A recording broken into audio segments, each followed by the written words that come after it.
Are we ready to go? Okay. Action. I'm Brandon Woods, and this is my exhibition, Spatium. And I'm joined today by the wonderful and talented Caitlin Lissauer. And howdy. We are, I'm going to give you all the grand tour. So come with me. So here we are in the main gallery of the exhibition. And these are the works that I would consider to be the truest to Spatium, to what Spatium is. And that is a bridge between painting and sculpture that incorporates mathematics and science and prides itself on true craftsmanship, all kind of put together in one form of really a new kind of art, basically, a new artistic medium or discipline or field of study, whatever you want to call it. But it's as much as these works are painting, in as much as they are sculpture, they defy traditional definitions of both, and they are something new. And so today I'm going to be taking you through these pieces that I've made. So I'm going to start over here in the sort of the heroes and villains corner, as I like to call it. Yeah, good, yeah. This is Vader. And yeah, it is. As you can see over here, we have the dark side. You're gonna have to move around them. I used this new paint, Black 3.0. It's the very blackest paint that's available on the market. It absorbs 99% of light. And that in contrast with the very glossy black that's over the rest of it. It's almost piano black, is really kind of brought to my mind Vader's ship, the Executor, and which is in episode 5 and episode 6, and yeah, the whole thing just kind of overall made me think of his helmet, of Darth Vader's Vader-y helmet. And the dimensional panel it's on. The dimensional panel that it's on is perfect for showing that kind of velour. Yeah. Like he's rocking some really evil velour, like pantsuit. Pantsuit, yeah. Oh yeah. His dark pantsuit. Yeah. This panel, it's, at the time, it was the most extreme pitch that I had put on a dimensional panel, and it was also the deepest dimensional panel that I had built. See, I consider all of my works to be a first in their own right, and this one is really no different. How's Rearden Steel? Composition. We'll come to that in just a second. But one really cool thing here is the composition in this. All these little triangles are all golden triangles. So I followed the golden ratio and found the 1.618 percent of each length of line to create the next triangle there, and just kind of continued on in sort of like fractal pattern to develop this composition. That's one area that I've been really interested in exploring, and it's not, I haven't really gotten into the whole like hippie, I'm gonna sell you some like gemstones kind of side of it, but more in the composition and what is actually going on there. Is there anything going on there? It's worth looking into. It's worth questioning. And if nothing else, it looks really cool. So. And I know you love like the crazy fractal patterns and that the math happen within crystallization and. Yeah, for sure. Yeah. Whenever we come to a piece Stingray later on, we'll talk a little bit more about that too. This piece is made on a sheet of steel. No, it looks like it. It looks a lot like it is, Yeah. but it's actually wood.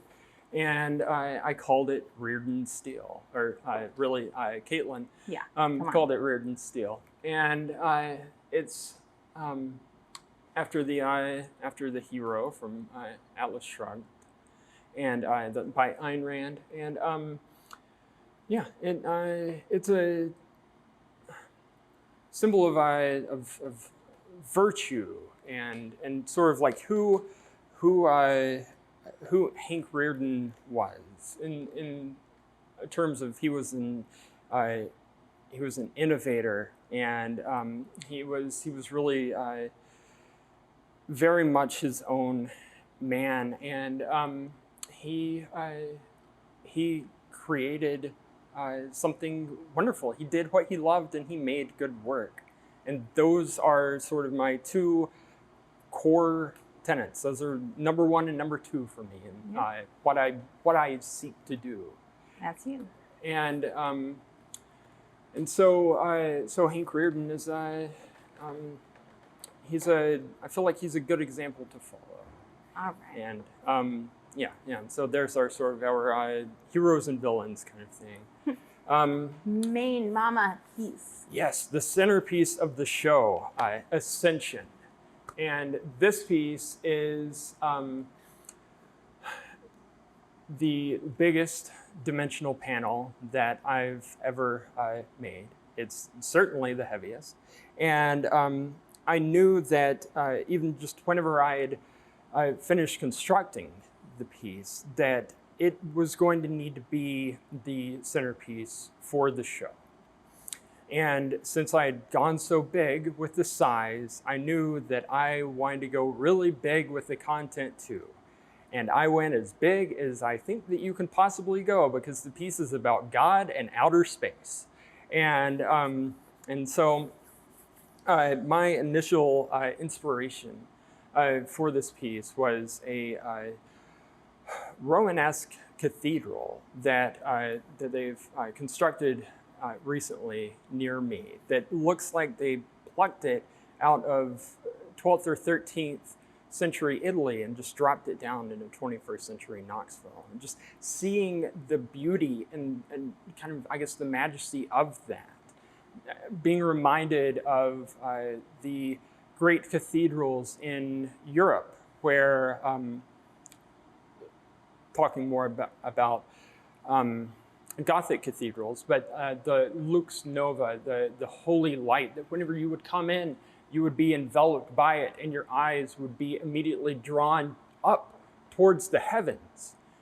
And I was thinking about the heavens and what does that mean, and that it can also mean outer space. And so NASA has this massive library of images, and I found one that really seemed to capture what I was thinking about, that looking upwards, and the idea of ascension. Yeah. And so there it is. Yeah, and so I packed all of that together into this piece. So it's outrageously beautiful. Yeah, I tried to make it. I literally tried to make it as here. beautiful as I possibly could. Yeah, that's embracing beauty and pursuing beauty for the truth that beauty holds. Perfect. So, yeah. Segue Thanks. into Cordyline, which this is the. Can you walk us to it so the camera can follow you? I don't know. I don't know where to be. I don't know what to do with my hands.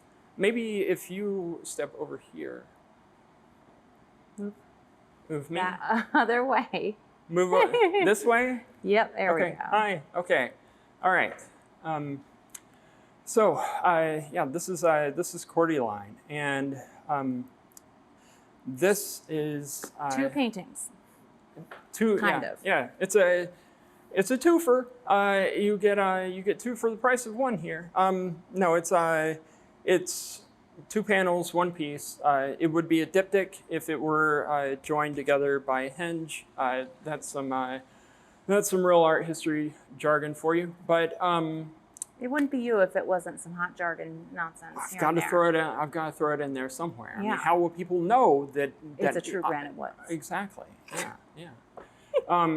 But it's based on one of the plants in our garden. It's my take on a flower painting, I guess. And it's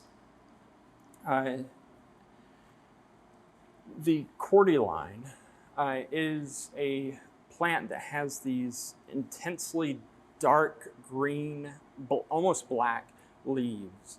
That's the Hawaiian tea Cordyline. The what? Hawaiian tea Cordyline. Hawaiian tea Cordyline. She's the botanist here. I just see these. I just see the flowers that we have, and I'm like, wow, that's so beautiful. Like, I need to make that into something great through my work. And one of the things that I love most, and I'm going to walk over here so that we can try to see this very side of this piece. One of the things I love most about our Cordyline is that they're outlined by this intensely bright pink magenta color, and it's a hard outline too, and it's interwoven some as well. That's where if you step like really close to the edge there, like right here. Yeah, then I can like, yeah. Cool. Yeah, the outline is. Yeah. Yeah, there's our Cordyline. Yeah. In all its righteous glory. Yeah, indeed. Yeah. And man, these pieces just come out of the wall like crazy. They do. Your entire feeling of gravity is completely wiped away. And this is where I'm headed. This is the piece that speaks most to the next pieces that I'm going to be making. And that working across multiple panels, and also in that I put a like curved edge on the side of this piece, which for all of the pieces in the show are in 3-dimensional terms, they're hexahedrons. They're all basically quadrilaterals that have depth. So I've been working on planes with effectively like 5 planes, four sides and a front. And I'm interested in finding ways to blur the line between those different planes now. I think you've successfully shattered that line. Yeah. To the point that we needed to develop a new word for the art. Right. Of shattering that line. Yeah. Well, there's line crossed and shattered. Yeah.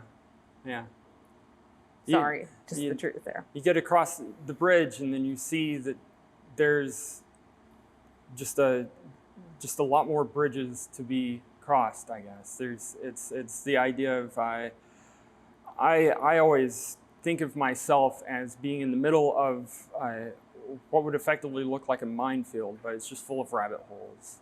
And there's so many different areas for me to explore at any given time.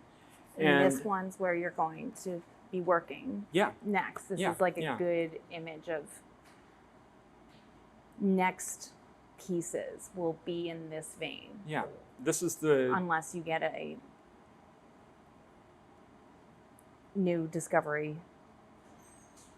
Yeah, which is likely to happen. But but this is the rabbit hole down which I'm most likely to be venturing next.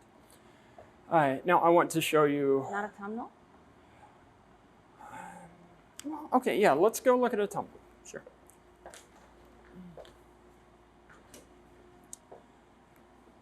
So Do you want me to?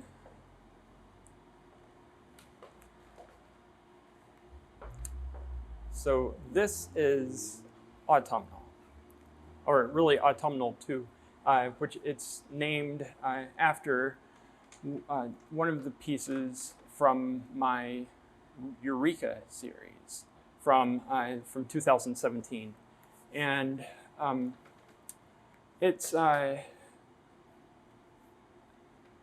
piece that's had some lively debates between people. The people have gotten really excited. Mainly me, he's talking about. Excited, trying to Figure out what this is. figure out what that blue is. I am still dead set on that is me hanging upside down from the sky, looking down on the Utah part of the Colorado River. Right.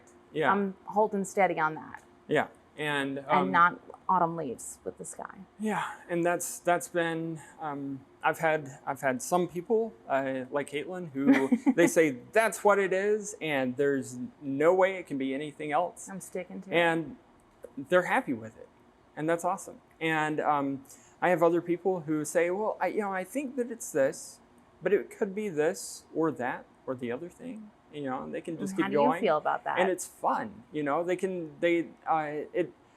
They could wake up to a new piece every day that way, I guess. And so you're not only okay with people seeing what you didn't mean for them to, but love that? Well, to an extent, yes. I mean, there's the as long as they like it.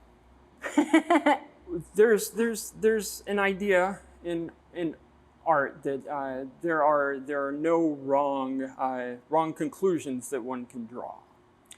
There are absolutely very wrong conclusions that people can draw, but generally speaking, if you see the piece and you connect with it and you connect to something good inside of you and you get that kind of what I've taken to calling lately like a giddy righteousness, where it's like you're kind of jumping up and down and at the same time like, yes! Like if you get that feeling, then the opinion that you're going to be drawing from that piece, you're drawing that from the best part of you. And that's the best thing that I'm just going to speak for myself. That's the best thing that I could kind of hope for with my work. And I think that on a certain level, what the blue area is or isn't is, it is subjective to an extent. And but I'm not one to hide behind that subjectivity to not express what I see in it. And hence the name. Almost. What's that? Hence the name. Hence the name. Yeah. Autumnal. Deux. Yeah. Deux. Part deux. Yeah. Yeah. Autumnal II. Fall harder.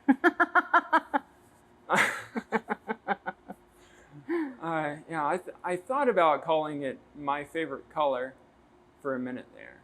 But then people would think you were insane because there's 10,000 colors. Yeah, that was insane. Or I think I was the one that said that's insane. Yeah. And then again, terrible on camera. color. Yeah. Or maybe I should have just titled it, "What's that blue area?" I do like that. Yeah.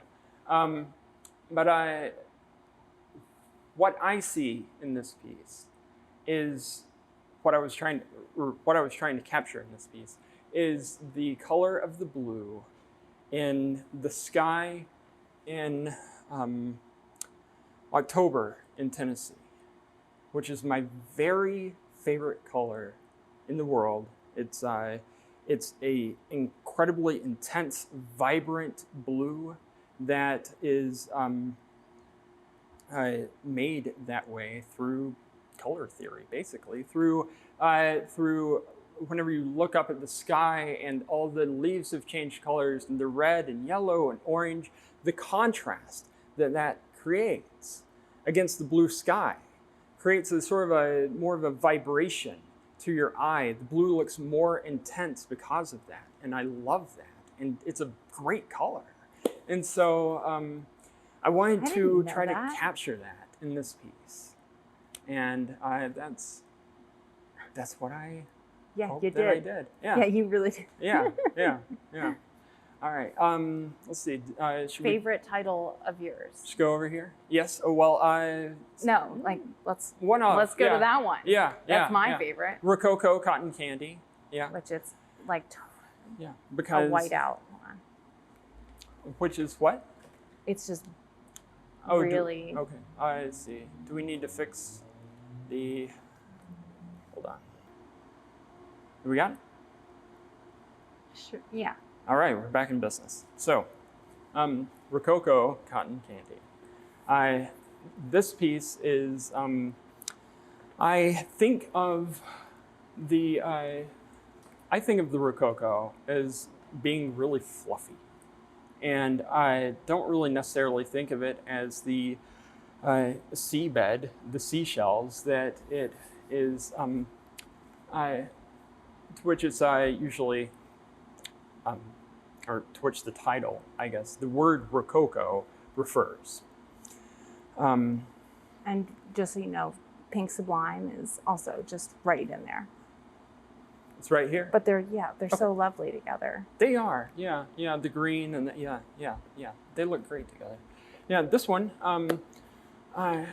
is one of my, one of the abstract pieces that I created really sort of in the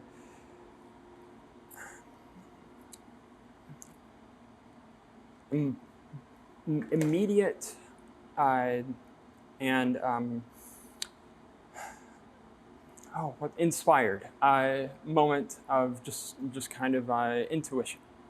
And I used some paint from one of my great pieces that wasn't in the show, Singular Nebulous Canacei, and that might be my favorite title.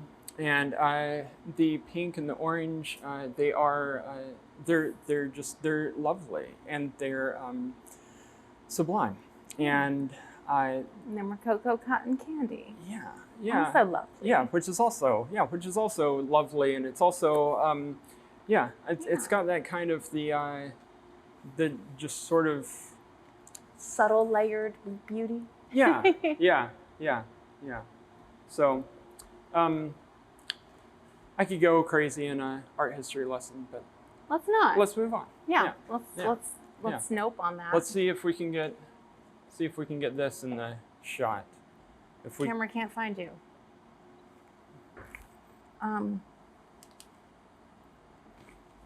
Okay. It found you. It found me? Okay, cool. Let's see. I think if you stand over here just a little bit further, you might be able to get me and also where the sun is setting and the slats, the light coming through the slats on here, because I love the way that this piece works with that. I think that's really cool. And this was the first piece that I made recently with spray paint. And it's just one more area that I'm exploring and having fun and having fun fighting with it at different times. And this piece was it was immediate, and it I guess I was in a flow state, you could say, and it really turned out really well, and I was really excited about it. And I decided to call it Fluorescent Nirvana because it's kind of fluorescent. To me, it's like if Nirvana wrote a song about unicorns. It's grungy, but it's like kind of fun, peppy, happy fluorescent colors at the same time. And it could also be like the sun coming through window blinds, or I've heard a lot of different interpretations of this one. They're all really pretty happy. So it's a happy piece. And it's on a golden rectangle panel, and so the price is $610 because that's a Fibonacci number. Yeah. Every day I learn more nerdness about you. So here's Secret Garden. Is it way dark now? Adjust the exposure. Yeah. So you want me to come over there and do that? Yep. Can just really fast. Click the X off my face. That way they'll. It's not. Oh, is it not? Oh, it's not tracking. Oh, okay, cool. I don't All right. think so. No, we're good. Just hold on. Hold. I say it way funner. I kind of think of Braveheart, but I'm not saying it like Braveheart. All right, I'm gonna put the tracking back on you. So get in front of Wally, which is what I call the camera, by the way, because it moves like Wally. All right, Wally's gotcha. All right. And again, Wally's the name of this camera. This is Secret Garden, and I created it by taking the overall. So I made the composition by taking the overall shape of the panel and relating it back to itself. So if you picture this and then you turn it, that's what's creating the composition here. And then to create the lines here, this is another sort of like Fibonacci sequence thing. It's going back into space that way. And I drew a little bit from the Impressionists and Monet and people like that, but more so drew from one of my top 5 favorite artists of all time, Rachel Ruysch. She's a flower painter from the Dutch Golden Age-ish, and she was incredibly successful during her times. And every time that I've seen one of her paintings, they never cease or never fail to just move me. You know, it's that giddy righteousness that I was talking about earlier. I'm just, yes, and it's like I can see it from the other side of a major museum gallery. I'm like, that's Rachel Ruysch, I know it. And it's the specificity to an artist where you can tell an artist's work by that they've put something of themselves into it that you're able to connect with. That's what I seek to do with my work, and so I was kind of drawing mostly my inspiration from her. Now the title, Secret Garden, is obviously borrows from the title of the book, The Secret Garden, and for the life of me, I cannot remember the name of the author. I'm just blanking on it. I named it. But she after the movie from the 90s. What? It's named from the movie from the 90s. Oh, sure. There it is. Yeah. So another Caitlin name. Yeah. But the author of The Secret Garden actually spent her adolescence here in Knoxville and started her career here too. So that's just kind of like a cool little extra connection. This is, this is called Red and Green Sublime, but I'm changing the title of this one to, what's going on there? I feel like you're looking way over there. I see a sea monster in this piece. So that's what the title of this piece is going to be now. And renaming. Woo. Titles for artworks are awesome and fungible. You know, they don't have to stay. I'm sorry, that word's just a great word. Yeah. But it takes a while to find the right title for a piece. Sometimes it jumps out at you immediately. It jumps out at Caitlin immediately, much more often than it jumps out at me. But because I'm always overthinking it. I'm calling this one Sea Monster. And I love this piece has so much depth and complexity to it, and it's so subtle. There's a wash of gold and orange in and around up here, and then this sort of the swirling.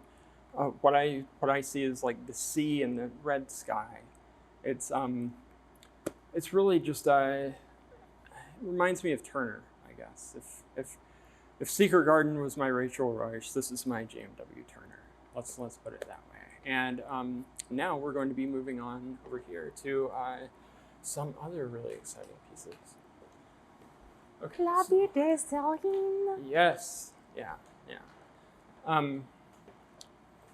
Which translates to looking at the world through mermaids' eyes. Yes. Yeah. For all those who are not fluent in French. Right. This is another one of the master titles by Caitlin, of what it is to the experience of being underwater, looking up towards the sky. That my goal with this piece was to capture not just a view of a thing, but the experience of that thing, and from everyone that has come in and has experienced that regularly, say scuba divers and people like that, I nailed it. And who have gone to the bottom of a swimming pool and open their eyes and look up and see the sun. Yeah. With deal with the burning eyes for the rest of the day. Streaks of light that are coming in the water. Yeah. And this one, if you thought any of the other ones messed with your entire take on reality, right? This one completely just plummets you to the depths of the ocean, wipes out like your balance and gravity. So you're both being like forced down, staring up with pressure everywhere on you. Yeah, it does. In a really wonderful way. Yeah. Not like you're drowning though. Yeah, it's a cozy pressure, like a hug. Yeah. All right. Well, there's light at the end of the drowning. Yeah, exactly. Yeah, what you see in Ascension. Yeah. Yeah. And, also then there's this is like the water corner. Yes. So going from Vie de Sirène, we have Flirting with Mermaids. Named after the coolest person ever. Yeah. Flirting with Mermaids, a portrait of Caitlin Lissauer.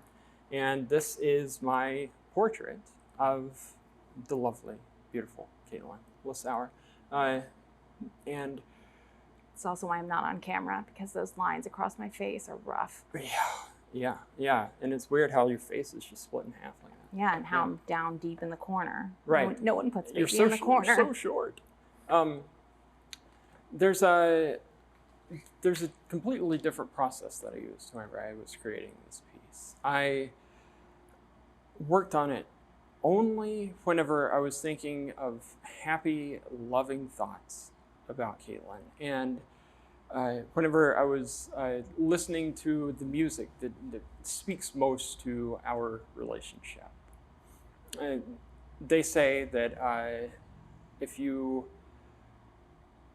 to know that you're in love is all the music makes sense.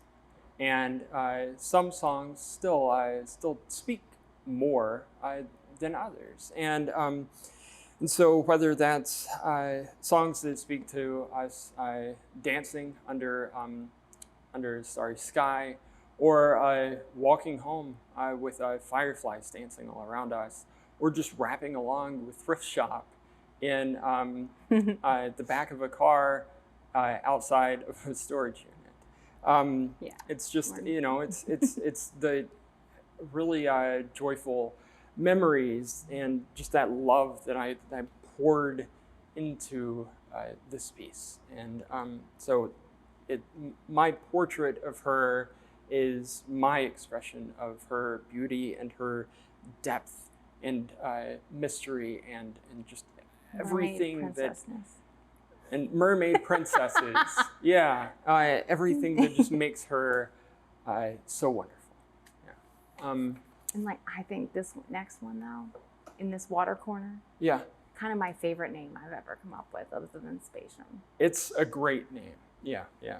And what is that name, sir? Superhero freeze breath. Superhero freeze breath. Yeah, yeah. So this is a process I've used a few times, but not to this extent. I created this piece through static electricity. And it's so awesome. Yeah. Yeah, it's like with 2 panes of glass, like right? It's like a science project. So I work on a really big pane of glass for my palette that I have on a cart that rolls around. And when he says big, it's like 5 feet. Well, I have that one. Enormous. I have one that's like a dining room table, and then I have like a little bit of like a smaller one that's maybe like 22 by 36 or something. Yeah, and paint palette. Yeah, too. That's just the. Right. Yeah, yeah. Nothing's normal here. Well, it's a lot easier to clean because you can scrape it off with a glass scraper. But it also, since glass is not a good conductor of electricity,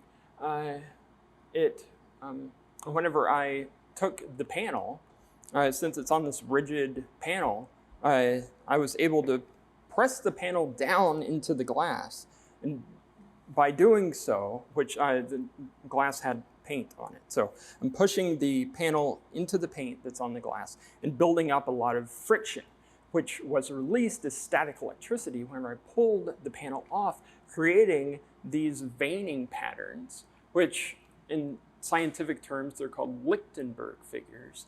And they are the same fractal patterns that you see in lightning. So, yeah, this piece is fracking awesome. Made of lightning. And I thought about calling it Dr. Freeze, but Caitlin's that's just title one of the superheroes or villains. So much better. Yeah. Because like any of the supers, like the capes, if they freeze a tidal wave, that's what it would look through. Dr. Freeze is the person. The superhero freeze breath is like the action, the thing that's happening, and that's what's going on here. It's a lot more active. Yeah, and it's fun. And this is if people coming into the exhibition, if they sort of follow a clockwise direction around, as Americans are wont to do, we would come to this piece first, and it just it being titled Superhero Freeze Breath is kind of a no pretension-free guarantee. It's a sign. And right next to the other, non-pretentiously named La Vie de Sirène. Yeah. So definitely no pretension. Sure. Yeah. No pretension here. Just kidding. Just no French, obviously, you plebeians. Yeah. So around the corner here, which we might need to fix the lighting again. Do you want to come in here, or actually, let's see. Yeah, try to get it just the right angle for this. There it is. Yeah. So this is one of my favorite effects in this piece, is that it's standing at the right angle to the work. This side, which is very much it's kind of a violet, it's a red violet, looks the same color green that's here in the center, that is very green. And then moving further around the piece, I'm going to have you move around, and I'm going to go back over here. This side starts to. Hold on. Come on, Wally. He's like, I'm trying to follow you, but it's hard. Double click it. There we go. There we go. Yeah. So now this area starts to, doesn't quite, it starts to match this red color here. So we have a transition here of the same effective color, this red-violet color. That there are certain points where you're standing where it just looks red-violet. We have a transition there from green to red over here, and that is going to bring us into this piece up here, Candy Apple. It's kind of having a conversation with the piece from across the room. This piece, how many artist exhibitions do you get to go to that you have the opportunity to perceive a new color that you've never seen before? And that's what's happening here in Candy Apple. Due to opponent processes and some other things like that, Wally seems like he's like vibrating away. Frustrated. Gimbal control poor.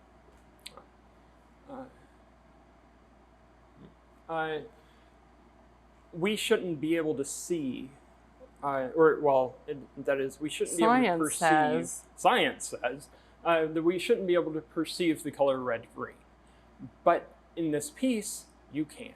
You're able to perceive that color, and it all depends on where you're standing. So this little guy disproves a scientific theorem. Yeah. Take that. So,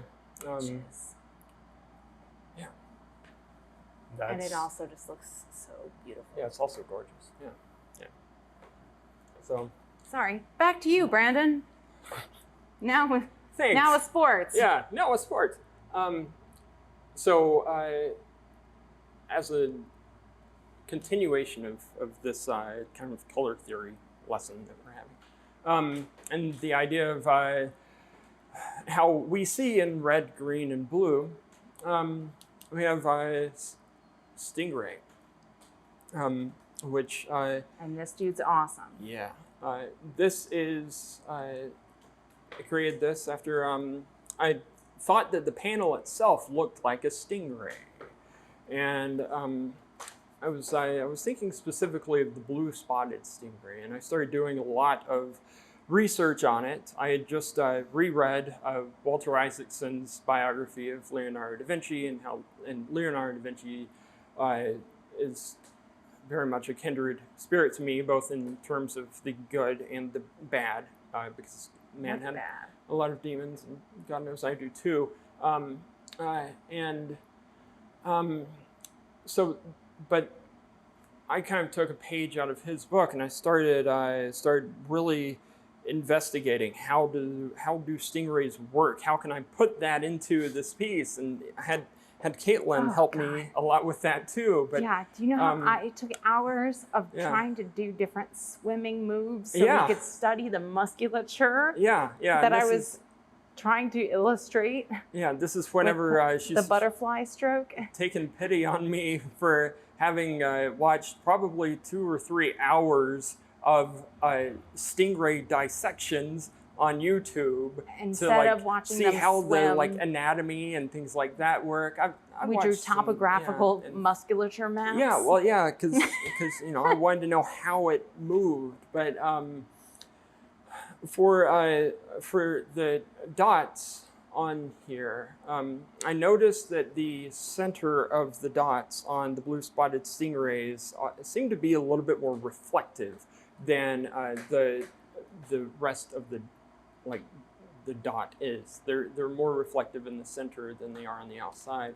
And so I used this blue interference paint, which interference colors, that's like if you see a puddle of oil, it's going to change colors as you're kind of moving around it. Interference colors have a specific color that they're going to be reflecting based on a certain angle to which you're viewing them.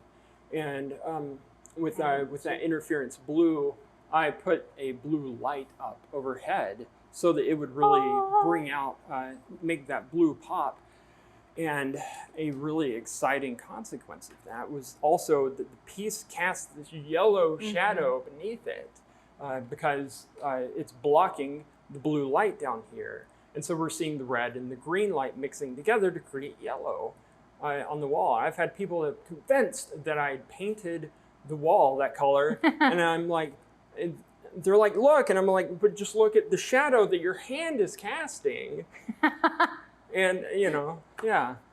And so, what does logic have to do with this? No. Now show us Smoky Mountains on fire. How did you paint that shadow of my hand so fast? But I mean, you really have to go into the Smoky Mountain. Yes, yeah. If So we're talking interference colors, doing bananas things. Yeah, if we're talking about bananas things.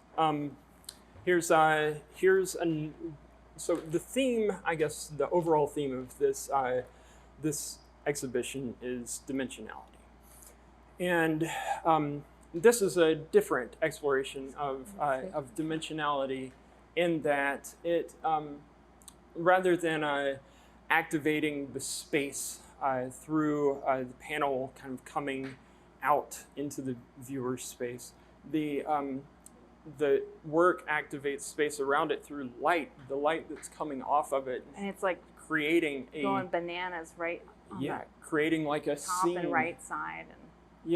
And so we can see a kind of an aura around the work.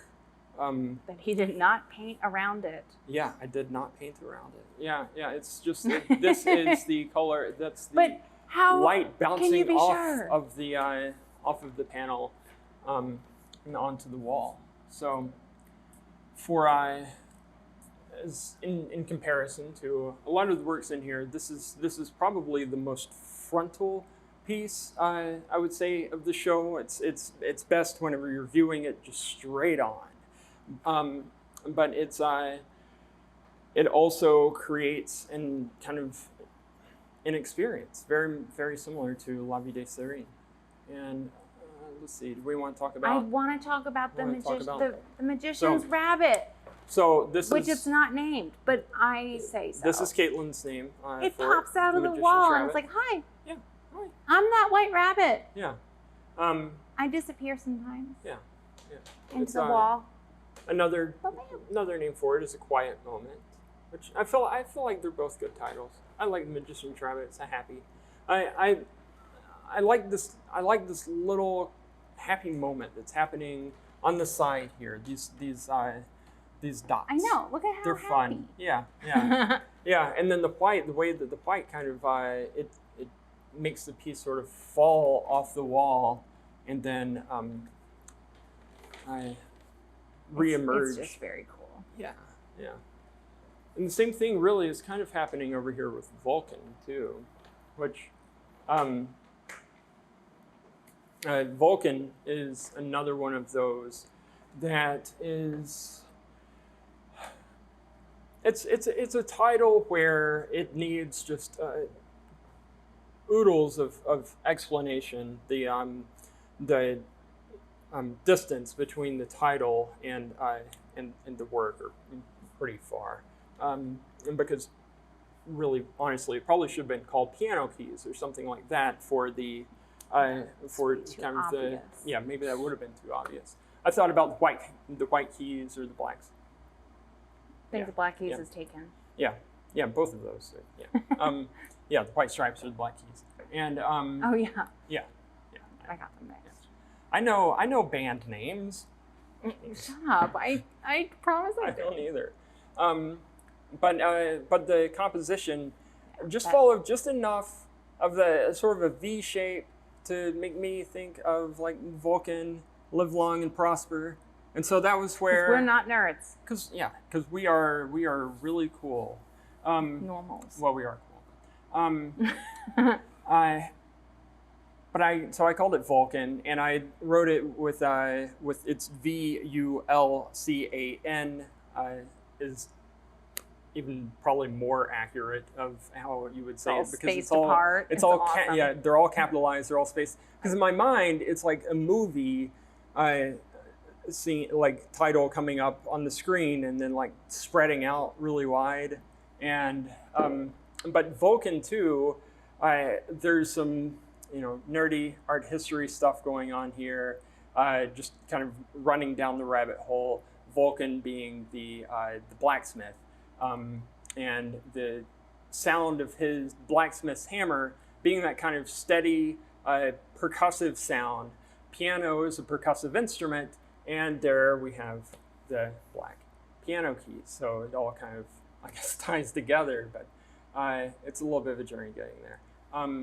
It's still a really fun piece, and this kind of like the Magician's Rabbit, or A Quiet Moment over there. We also have that white on the side that makes the piece kind of fall off and pushes the dimensionality in. Sprung out to me for like it the first time, where it like startled me to the point that I jumped back. Yeah. Because it just was like, bam! And I'm like, whoa! Yeah. You stay on that wall! Right, yeah. Yeah, and all the little dots, they'll play tricks with you, too. Yeah. This is on... Yeah, no, it startled the bejesus out of me. Yeah. So this is one of the pieces that I did on patterned fabric instead of linen. I worked on linen for the longest time, then I played around with patterned fabric a little bit, and then went just straight on panel. And just while we're here, just how these lines, just invisible lines that sometimes are visible. Mm-hmm. Yeah. Houston. Oh, well, it would help if I could even say it. Houston, we have a winner. Mm-hmm. Yeah. Where I, this was actually the first shaped piece that I made. I worked through a lot of things, and I get everything kind of confused because I worked through so many ideas before I actually put anything into practice that I had gone well past the, well, why does every side have to be the same length, to, well, why does the depth have to be the same length, before I actually got to the, well, maybe I should actually build something and see. So this is the first Spatium. This was, it was, and this was the very first one, and so and I got really confused. Let's get some background here from the one that was the only one who could be medically labeled as conscious at the time. Okay, what happened? You had just beautiful minded and mad scientist. It's so hard. Yeah. Creating new mathematical formulas. Right. Yes. To be able to create the work. The dimensional pieces. Yeah. Yeah, for my... But by the time it came around to not only figuring it out, but creating it, and then creating a whole image atop it, your mind was fully gone. And we were talking names. Yeah. And texting names. Yeah. And at that point, you had just made me to the point of so exhausted that neither of us realized when you said, in quotes, Houston, we have a winner. Yeah. And then about another name, neither of us realized that wasn't the saying. Right. Yeah. Yeah. Yeah. And realizing how far gone our brains were. And now I think... and not even seeing it. Yeah. Now I think that's the perfect name. If I landed on the moon, I think that's what I would say. Houston, we have a winner. Yeah. Well, I mean, you came up with a whole new form of art, so justified. Yeah. This little guy. Let's see. Leading to Midnight Duel. You want to talk about Midnight Duel, or you want to talk about Intergalactic Bottle Service? Intergalactic. Midnight Duel. Midnight Duel. Yeah. All right. We can't talk about this one for too long because it's so heavy. Okay. All right. Well, we can also bring. This is Intergalactic Bottle Service. You can also just bring it down and then just look up. And then you don't have to hold it up there. So yeah. Mm-hmm. Wow. Yeah. So this is one where after I made it, I showed it to Caitlin, and she said that it looked like drinking champagne on a spaceship. and I had been listening to Beastie Boys a lot, and well, I still do, but I used to too. And so I was thinking Intergalactic, and that's where the title came from. Intergalactic Bottle Service. Yeah. So cool. Yeah. Yeah. And then Midnight. Fútbol? Oh, you don't want to talk about Midnight Duel while we're here? Sure. Yeah, yeah. So, Midnight Duel is this. This is the. I don't know. This might be the first dimensional piece that I ever made. Usually we have a winner. I would say this is more the first Spatium piece, though. Yeah, because, this is where you took it and just blasted it out of this world. I had been, I had a series. I mean, look at that this was guy. He's just... Eureka 2.0 series, which was all based on my Eureka algorithm and how I had expanded it to work with shaped panels and things like that. But it was still very much an analytical process, and I hadn't really brought in the more intuitive side of things yet. And so I created effectively like a finished piece on this panel, and I had Caitlin in my studio, and like the Betsy to my Andrew Wyeth, which if you don't get that reference, go watch the Andrew Wyeth movie on Amazon. It's really good. At least watch the first half hour of it, because the love story of them is just wonderful.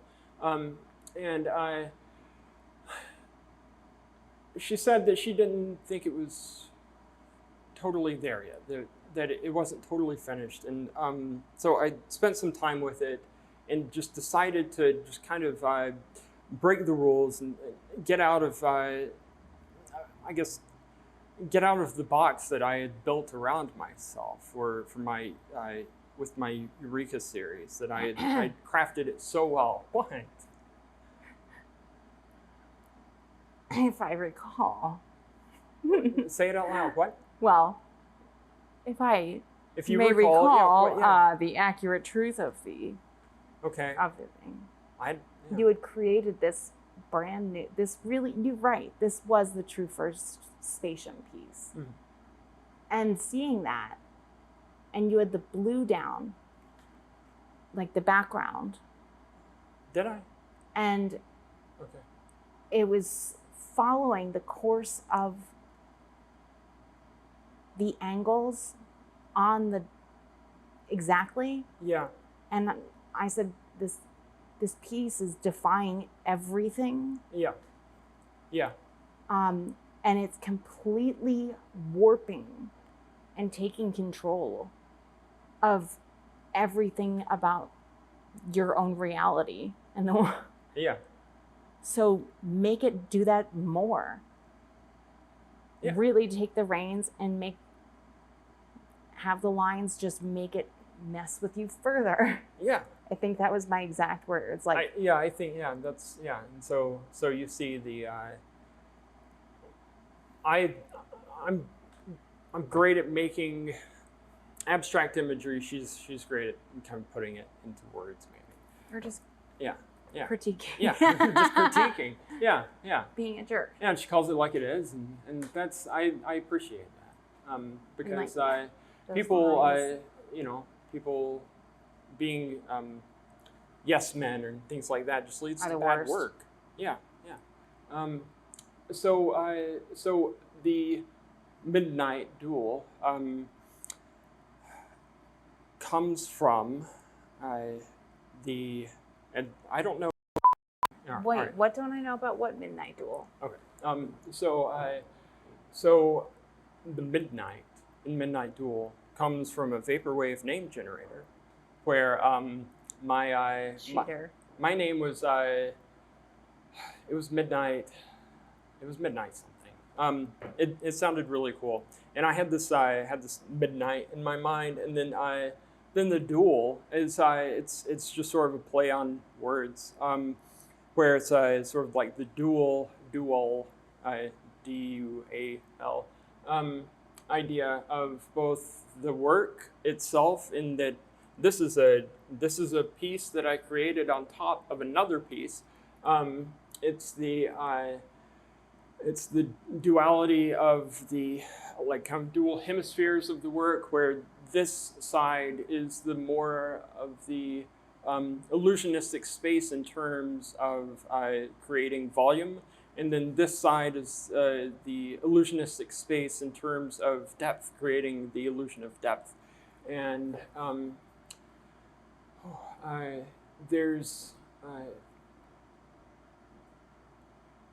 drew from. And okay, come on. It looks like it's holding a lightsaber, and you're about to duel it. Yeah. At midnight. And even just the duel between painting and sculpture. Yeah. So I don't know. I think that's it for this one. Oh hell no! Yeah. We've got to talk about football. Football. Yes. Yeah. Because does this not look the way it reflects the sorry, I'm just completely entirely taking over. Yeah.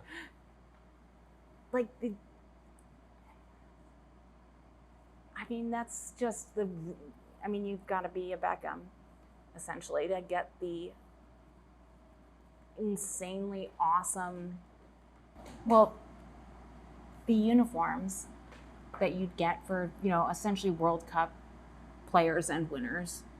Those fracking awesome jerseys that get crazy with the tones, and that's what I saw in this. And I just absolutely insisted it be incorporated somehow. Yeah. All right. Yeah. Cool. Yeah. Okay. Football rules. Football rules. It really does. Yeah. Yeah. Spatium. That's Spatium. By Brandon Woods. Yeah. So, thanks for watching. And, there were things that we forgot to record over here. But, okay. I don't know if Spatium. Yeah. Brandon Woods. Being a rockstar all-star. Indeed. Yeah. Doing what I can. Doing what I love. Making good work. So, until next time, I would encourage you to do what you love and make good work. And also by his. And by my work. Because, he's going to be super famous, and it'll be worth a lot. And in the meantime, it'll look just... It'll look great in your just home. Awesome, and you'll be a better person for it. Yeah. Because trust Caitlin, she knows. Living with good work betters the people living with. Hell yeah. Yeah. Right. Bye. Toodles.